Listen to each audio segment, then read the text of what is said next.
So, hi guys again and welcome back to my channel. So, guys, yun nga, na-hit ko na yung 1,000,000 ko dito sa Taiwan and the span of almost 2 years. So, nag-start ako dito sa Taiwan way back June 2022 and now magto 2 years na ako dito sa Taiwan ngayon June 2024. O, di ba? Sobrang bilis ng panahon.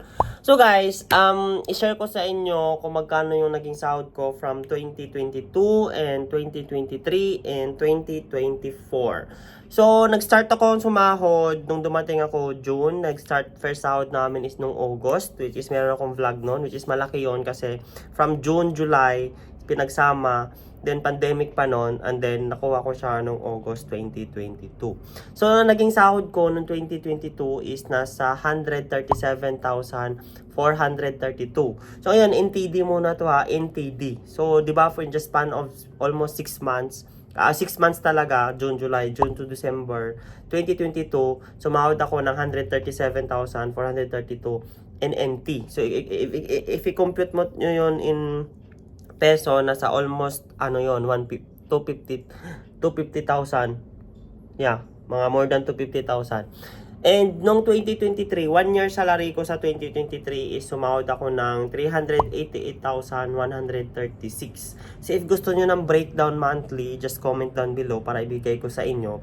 And disclaimer lang guys, magkakaiba talaga tayo ng sahod kasi di ba may basic salary si Taiwan na 47,000 plus in peso. So ngayon sumasahod kasi ako ng mga average 50 to 60 per month, minsan 70 per month. Malinis na yon after all the computation, after all the mga kaltas.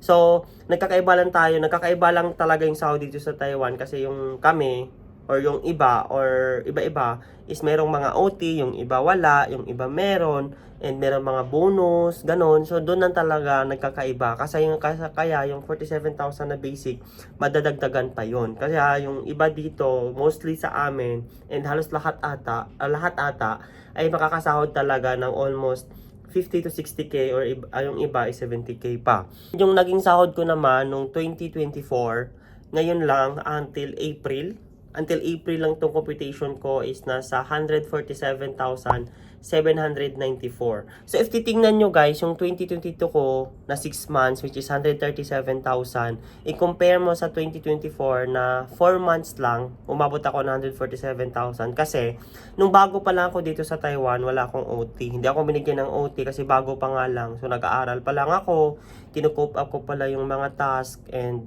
kumbaga study. And sa amin kasi sa department namin is meron kaming parang pagdaanan pa na parang test or exams or mga actual. Kailangan pang pumasa. Pag pumasa ka na, doon ka nabibigyan ng OT. So, yun yung nangyari. And nag-study pa kami ng isang buwan na day shift. So, bababa talaga yung sinahod namin noon, nung 2022. So, kaya mas mataas na yung dito kahit 4 months pa lang, naka 147,000 ako na NTD. Kasi nga, meron akong OT nito. And medyo malaki kasi nag-Chinese New Year nung March. So, malaki yung naging nasahod ko. So, yung total ko na nasahod in NTD is 673,362. So, if i-convert siya into peso, yung average na kinuha ko na conversion rate is 1.75 something. Yung current na conversion rate is nasa 1.188,483. Pero if i-convert natin yung per month kung magkano yung conversion, siguro na yung average lang talaga na kasi di ba from 2022 mababa yung siguro nasa mga 1.6, 1.7 yung conversion rate. Pero naglalaro kasi yung conversion rate dito nasa 1.6 to 1.8.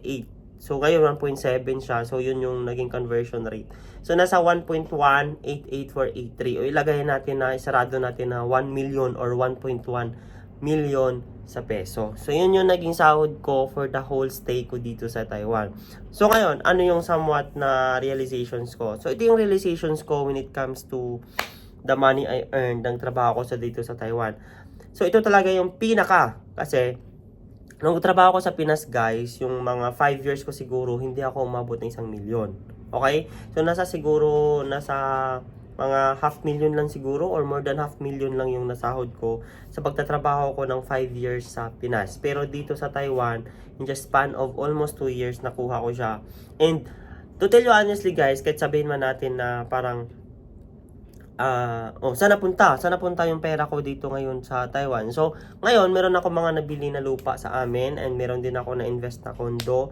And ito nga, bumili din akong iPhone and then bumili ako ng mga golds and ito, sinatisfy ko yung sarili ko, bumili ako ng mga branded na damit. Hindi na branded na mga Louis Vuitton or mga ganon, mga Chanel or mga ganon na brand.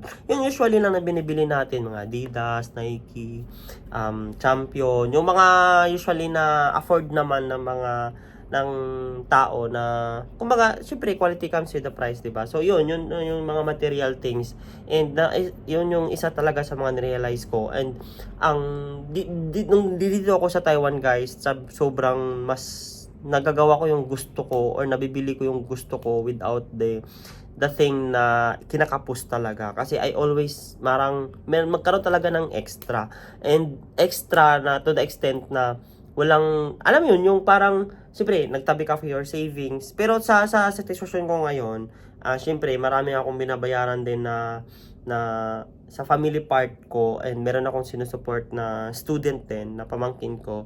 So, parang, sabihin nyo, magkano bang na-save mo dyan sa 1 million? So, to tell you honestly, hindi siya ganong kalaki. So ngayon nagsisave ako kasi uuwi ako ng Pinas and I'm hoping na matutupad ko yun na makauwi talaga ako ng Pinas, bakasyon lang. So ngayon, ano yung mga forward plans ko or future plans ko with regards dito sa Taiwan? So ako guys, I'm planning to renew my contract kasi naisip ko kasi di ba ang contract dito sa Taiwan is 3 years. So I'm planning to renew kasi pag uwi ako ng Pinas tapos magtrabaho ako doon, kung ano man yung course na tinapos ko, siyempre mag-start ako. Hindi naman ako mag-start ulit because I have the position naman na parang may experience na ako kung ano yung naging trabaho ko. Kung papasok ako, siguro magkaroon din ako ng salary naman na within the range kung ano yung standard. Kasi nung umalis ako sa Pinas, yung sahod ko doon is nasa 33,000 peso.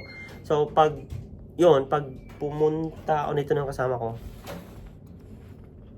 Ay, sana yun. Yung kakarating lang niya. So yun guys,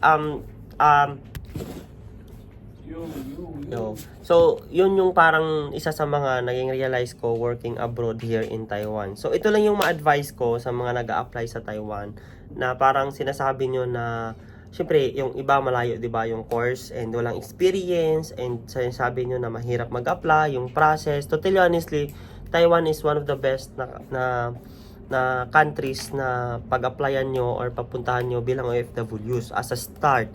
Kasi dito guys, ngayon, lalo na ngayon na walang placement fee and lalo na ngayon na sobrang hindi mahigpit na yung pag-apply kasi parang very easy lang and di ko lang alam para sa akin, naging mas madali yung naging process.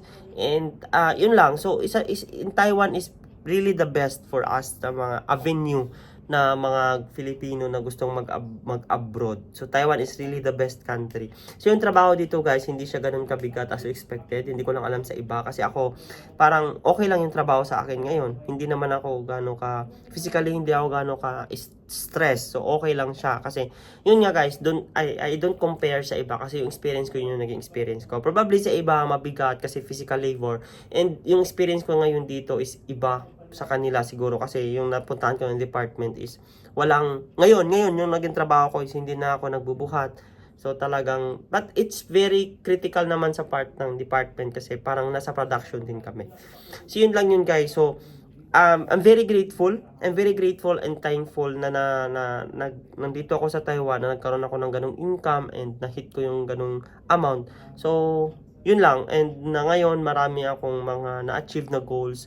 Although, paminsan-minsan, di ba? Paminsan-minsan magkaroon ng problema sa family, sa friends, sa relatives, so mag-extend ng help. Pero, I really apologize na minsan hindi ako makapagbigay kasi minsan, siyempre, inuuna ko din yung sarili ko, uunahin ko dapat yung family ko talaga. So, yun lang guys. Thank you so much for watching this vlog.